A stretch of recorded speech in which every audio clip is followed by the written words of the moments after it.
នេះភ្នំពេញសំឡេងសាធារណរដ្ឋខ្មែររស់គឺដើម្បីដឹងគឺដើម្បីសង្ឃឹមដើម្បីស្រឡាញ់ដើម្បីសរសើរនិងដើម្បីអនុវត្តនៅអំពើល្អ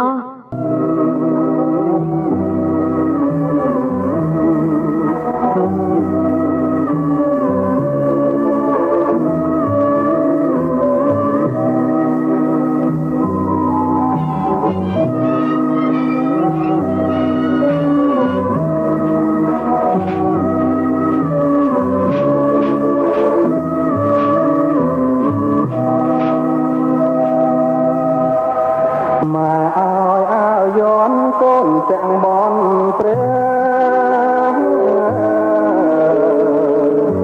ដែលមានលេចជានៅក្នុងគុកត្រៃព្រះគ្រូជាកងប្រទានពោជ័យ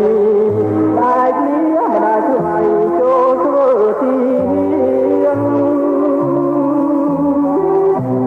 ខ្មែរឈាមខ្មែរឈាមម៉ែចែកអើយបាំងគុំថយឈាមជាតិខ្លាបើខ្មាំងមានអ្នកកូនទូបដោប្រានពិតគុំវិលស្ដាមកក្រោយឡើយណា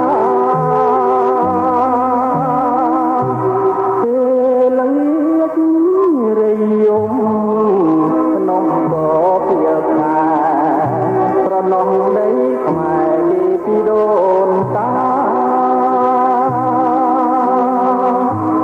ដាច់លុកអើយកងក្បត់ជាតិសាសនាកូនតបដាច់ញាធ្វើសឹងជាអញ្ជើញលាម៉ែចេញច្បាំងតតាំងចាក់កាប់